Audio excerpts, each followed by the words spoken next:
So why Indiana? Be nice. Pardon me? Why Indiana for this latest detention center? Why not? I mean, bottom line is the state should play a role in this administration's efforts to remove public safety threats from this nation as quick as possible. Illegal alien public safety threats, net security threats. States are playing a role. I'm happy. I'm happy for their participation and coordination and efforts. How quickly could we see it up and running? I don't have exact deadline on it. I know it's we're looking about 1,000 bed facility, and I just, like I just said in another interview, I'd like to see more. I'd like to see bigger facilities that hold 4,000 or 5,000 people. Just creates more efficiencies. Near an airstrip, move people in and out quicker, bigger population, but 1,000 beds help. Right? I've said from day one, we need 100,000 beds. That's what we asked for in the big beautiful bill, and we got it. 100,000 beds will create more efficiencies and allow ICE agents to arrest more bad people on the street. And with us hiring at a massive rate, more boots on the ground, meaning we're arresting more criminals, which means we need more beds. Everybody arrests needs a bed. They're going to be in custody for several days, several weeks, several months, depending on the specific case. But the more beds we have, the more success we're going to see. Do you have a cost estimate? Mr. Holman, is the administration considering any federal action in Portland, where we see Antifa besieged one of the buildings there for over a month now and assaulting and attacking journalists on the ground? We'll see about that. I'm going to Portland. Mr. Holman, Scripps News has learned that there was a major medical incident at Alligator Alcatraz. Major what? Major medical incident at Alligator Alcatraz. What was it? What could you tell us about that? I can tell you I went to Alligator Alcatraz 2 days ago, and I'm sick and tired of false stories about Alligator Alcatraz. Someone asked me the other day that the priest wasn't allowed in to get masked. Wrong. They got the records there. They showed me records. Clergy had been allowed on there. And I walked through the medical facility there. Not one person was in the trauma unit at all. I talked to the head medical person. Shared with me, what they're getting. Some people don't, a stomach ache or nothing serious has happened there. And if something serious is happening, they got a helicopter right there to take people to the nearest trauma center. So what I saw was a well-run facility, and the reason I went down there is because I get asked these questions all the time about the terrible, terrible Alligator Alcatraz. I went down there, and what I found out is there's a lot of fake stories out there about medical attention, about religious freedom and having clergy there. I went down there. I looked at it. I looked at the books. So it's simply a false story. Can you say a word about Slammer after the IndyCar rejected it? Can you say a word about reassigning FEMA? Look, I don't name the facilities, but I'll say this: the work of ICE, the men and women of ICE are trying to do their job with integrity and honor. I don't want these names to detract from that. So not naming the facilities, but I wasn't involved in that, but I want people to focus on the hard work and the dangerous work the men and women of ICE are doing. And they're doing the integrity of honor, and I want us to stick to that. And so I don't want the names taking over the great work they're doing. This is serious work and it's dangerous work, so I want to stick with that. Can you give a reaction to the judge considering halting operations at Alligator Alcatraz over environmental concerns? I don't understand what environmental concerns are, because I was down there. So all they take waste out of there every day. They're not having any impact. They haven't put 1 foot of concrete down that wasn't already there. I mean, the airport was already there. Runway was already there. They're moving waste in and out every day. They're moving, sewage water in and out every day. So I don't see any environmental impact. Again, if the judge will make that ruling, go down there and look at it yourself. I'm sick and tired of the radical judges trying to shut down everything we're doing. It's ridiculous. I thought the Supreme Court was pretty clear last month about these radical judges trying to, stop the Trump administration from implementing our agenda that American people voted for. Immigration advocates, though, say that deportees to be sent to Rwanda. I missed the question. When can we expect the first deportees to be sent to Rwanda? Working on it. Immigration advocates argue that detainees at Alligator Alcatraz are in inhumane conditions, including flooded facilities, spoiled food, sweltering heat, and they have limited access to their attorneys. Bunch of crap. I was there. I walked through detainee facilities. I walked through the medical facilities. I walked through the cafeteria. I had them show me, what did you feed these people today? I saw the lunch where they fed them. They ate better yesterday than I am eating today. Bottom line, that's the God's honest. And I looked at what they're giving them for dinner. I did it just so I can push back on the fake media stories here. I went down there, I saw the meals. I'd sit down and have one of those meals. And I went through I didn't see any flooding. I went through the facilities where they're being detained, the air conditioning, the level of comfort. I was wearing a suit and I wasn't sweating. So again, fake stories. Mr. Holman, TPS for Ukrainian people, Mr. Holman. TPS for Ukrainian people. President Trump told that he gonna extend TPS status and you for Ukrainian people. Are you going to do that? That's the Secretary of Homeland. That's Christy Noem's calling out. Two questions for you. Sir, can I just ask about FEMA? So there's reports that you're going to be reassigning FEMA agents to work on ICE missions. Would that be a temporary thing, or are you talking about that? I have not heard that. You're the first one to say that to me, so I'm not aware of that. And are you still, Mr. Holman, are you still targeting this 3,000 arrests a day a target, or how should we think about your capacity to arrest with these Look, resources? I think the Department of Justice, 3,000 arrests, people say, what a ridiculous number. Do the math. We'd have to arrest 7,000 people every day for the remainder of this administration just to remove the people Joe Biden released in the country. 3,000, in my opinion, is not a target. It's not my target. But, everybody says 3,000 is a ridiculous, goal. I'll say, look at the numbers. We have to arrest more than twice many of that just to remove the people that Biden let in. That's not counting the 12, 15 million already here. So I don't think anybody's working on a goal of 3,000. I think I look at the numbers every day, and I think the men and women are doing a great job. I hope we get over 3,000 a day when we bring these additional resources on, additional beds, additional transportation contracts. Because again, and despite what some of you are all saying, most of the people arrested aren't criminals. Again, crap. Wrong. I look at the numbers every morning. The first thing I do is look at the numbers. The numbers I looked at this morning, 70% of everybody ICE arrested is a criminal. For some of y'all say, well, they're not criminal enough. Just a DUI. 10,000 people a year die from DUI. Bottom line is 70% of everybody ICE arrested is a criminal. Who's the other 30% they're arresting? So when you write the stories, why don't we just be honest and tell the whole story? Many of them are national security threats that don't have criminal history, because most national security threats lay low. They don't want to encounter law enforcement while they're here. For instance, over 300 Iranian nationals. Probably not criminals, don't have a criminal history, but they're national security. And they need to be arrested and taken off the streets. Who are the other ones? Many of them are final orders. These are people who had due process at great taxpayer expense, and a federal judge ordered them removed. And our job, under statute, is to remove them. So we find them, we remove them.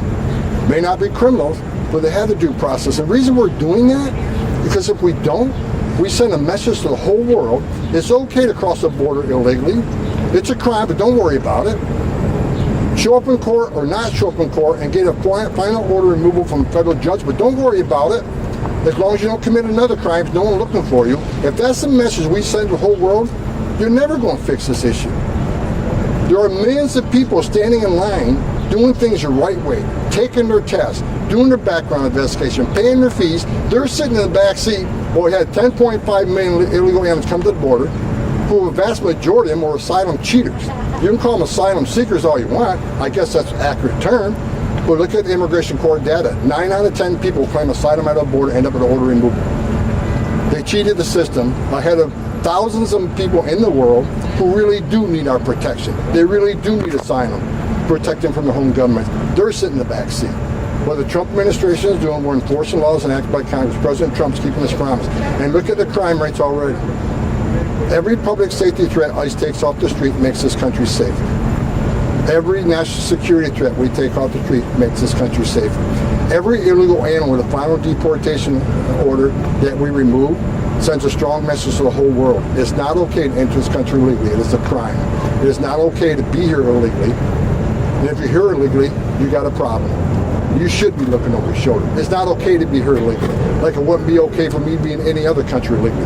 We're enforcing the immigration law. That's what the American people put President Trump in the Oval Office for. President Trump's success on the border is unprecedented. We've got the most secure border in history of the nation today. I've worked with 6 presidents, starting with Ronald Reagan.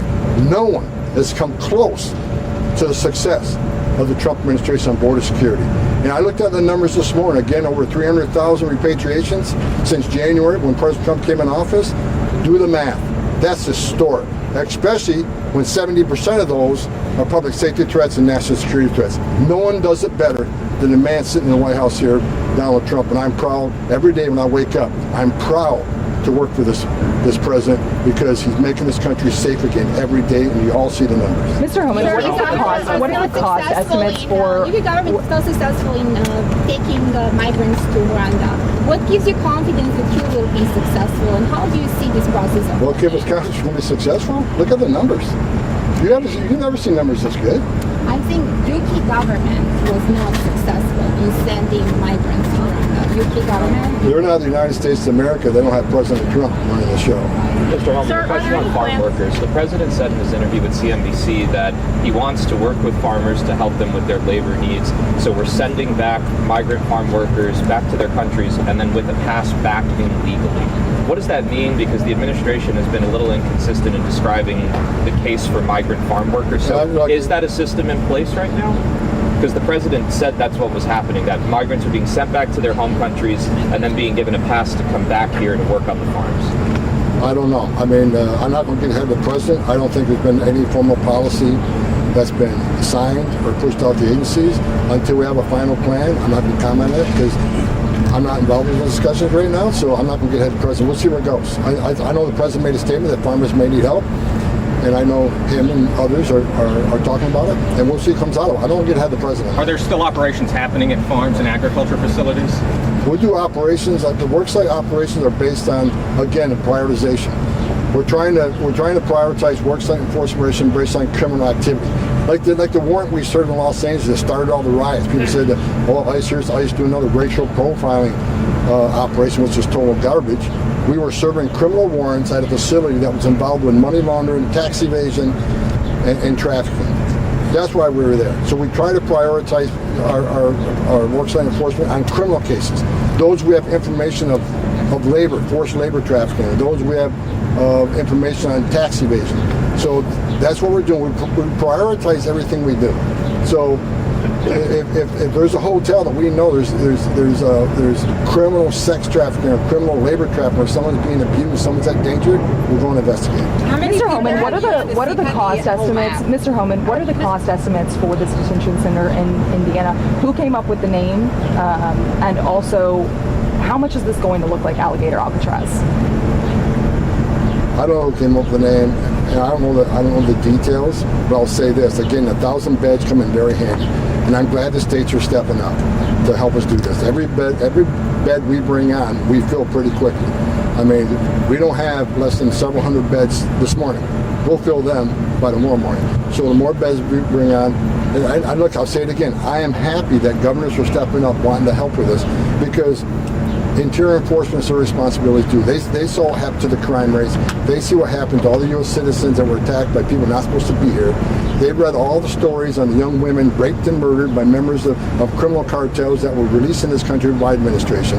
They're angry too, and they're happy that President Trump's taking action to not only secure the border at the highest level ever, but to make this country safe again. I'm glad governors are stepping up, but I'll say it again: I would like to see bigger facilities that be more efficient, holding several thousand people.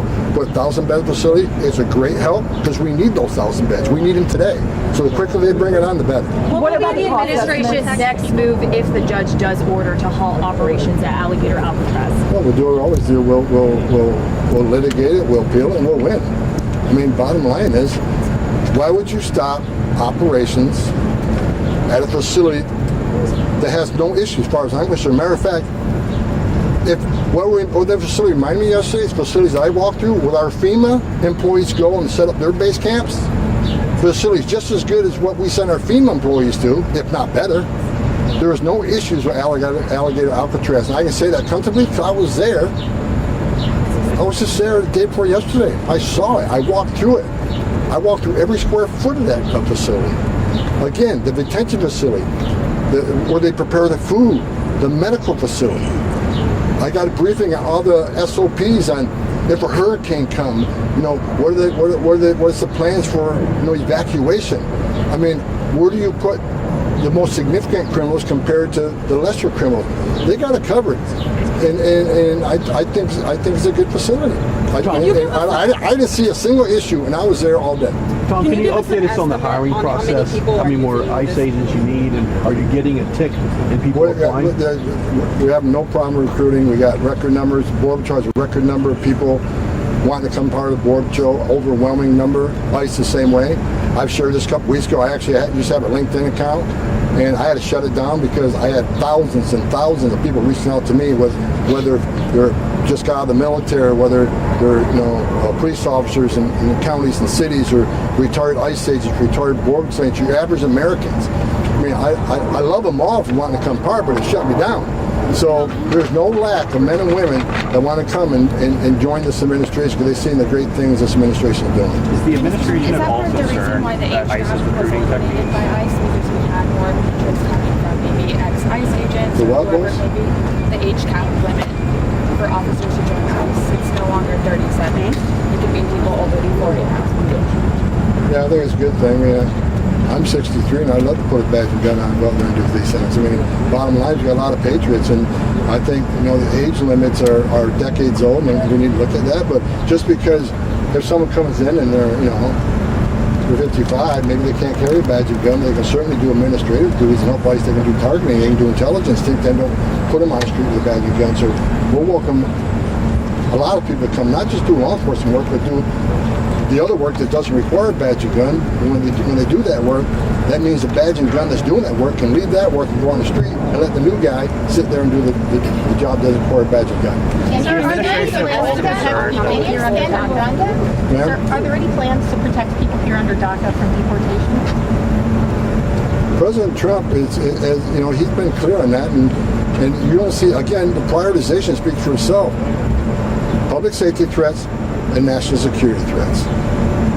So that's what prioritization is. No one's prioritizing DACA. And like under the first Trump administration, he came up with a plan to fix DACA, and who shut it down? Nancy Pelosi and Chuck Schumer. It wasn't President Trump.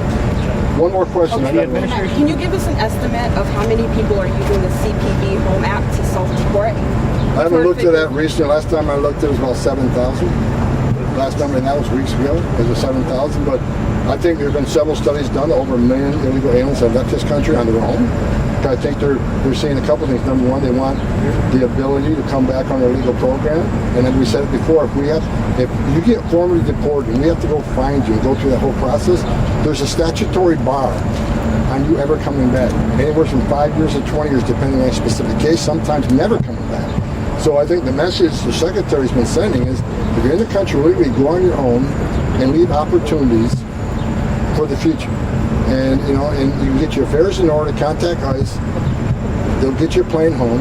Once you get there, they'll give you $1,000 to help, get you started. But that's the right way to do it, and I hope more people do it. Hey Tom, real quick, Illinois Congresswoman Delia Ramirez this week has said she, born in Chicago to Guatemalan parents, said she's more proud to be a Guatemalan. I'll give you the exact quote. I'm a proud Guatemalan before I'm an American. Congressman Andy Ogles has said she should be deported over this. Should she face any consequences as a sitting Congress member? I think what she said was disgusting, right? I mean, she's a sitting U.S. Congresswoman, citizen of this country. She's serving at the privilege of her state. Her voters put her in there. So I think her commitment should be to her state and the people that put her in that position. That should be her constituency. And I think what she said there was, in a veiled way, supporting illegal aliens from Guatemala over here. And it's a veiled shot at ICE. Let's be serious what she's doing, right?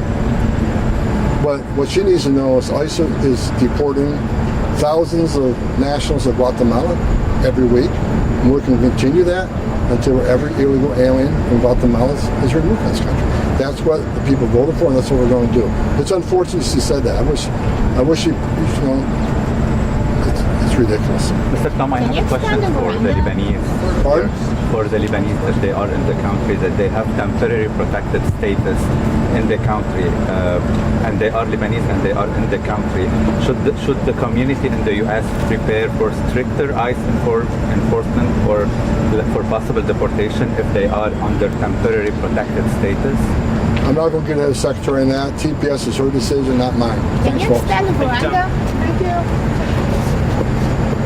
Muy pronto, vuelve a escuchar las noticias más relevantes en este canal de noticias.